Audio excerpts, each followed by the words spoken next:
അസ്സലാമു അലൈക്കും വറഹ്മത്തുള്ളാഹി ഇത്തഖില്ലാഹ ഹൈസുമാ കുൻത് എന്ന ഹദീസിൻ്റെ ബാക്കി വഅത്ബിഇ സയ്യിഅത്തൽ ഹസനത തംഹുഹ. തെറ്റുകൾക്ക് ശേഷം നിങ്ങൾ നന്മകൾ ചെയ്യുക, അത് നിങ്ങളുടെ പാപങ്ങളെ മായിച്ചു കളയും. മുത്തക്കിയായ ഒരു മനുഷ്യനിൽ ചില സന്ദർഭങ്ങളിൽ തെറ്റുകൾ സംഭവിച്ചു പോകും. മനുഷ്യർ തെറ്റ് ചെയ്യുന്നവരാണ്. കുല്ലുബനി ആദമ ഖത്താഉൻ എന്നാണ് പ്രവാചകൻ പഠിപ്പിച്ചത്.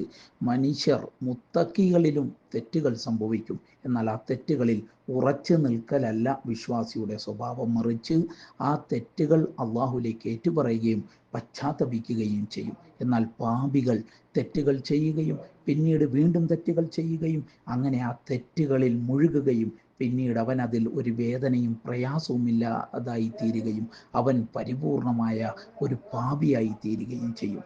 എന്നാൽ പ്രവാചകൻ പഠിപ്പിച്ചത്, നിന്നിൽ തെറ്റുകൾ സംഭവിച്ചാൽ വഅത്ബിഇ സയ്യിഅത്തൽ ഹസന, ആ തെറ്റിന് ശേഷം നീ നന്മ ചെയ്യുക, ആ നന്മ നിന്റെ പാപങ്ങളെ മായിച്ചു കളയും.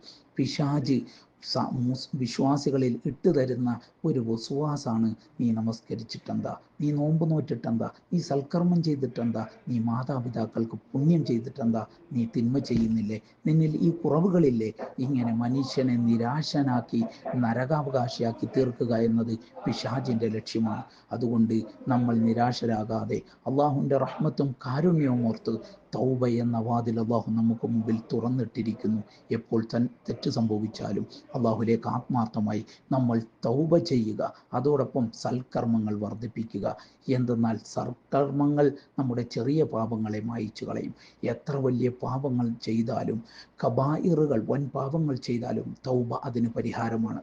ചെറുപാപങ്ങൾക്കുള്ള പരിഹാരമാണ് നമ്മൾ ചെയ്യുന്ന സൽക്കർമ്മങ്ങൾ. അതുപോലെ തന്നെ വൻ പാപങ്ങൾ, അതിൽ നിന്ന് അള്ളാഹുവിനെ ഭയപ്പെട്ട് വിട്ടു നിൽക്കുമ്പോൾ അതിലൂടെയും അള്ളാഹു നമ്മുടെ ചെറിയ പാപങ്ങളെ മായിച്ചു കളയും. അതുപോലെ തന്നെ നമ്മുടെ നന്മകളെ നശിപ്പിച്ചു കളയുന്ന ചില പാപങ്ങളുണ്ട്. അതിൽ പ്രധാനപ്പെട്ടത് മനുഷ്യന്മാരോടുള്ള ഇടപാടാണ്.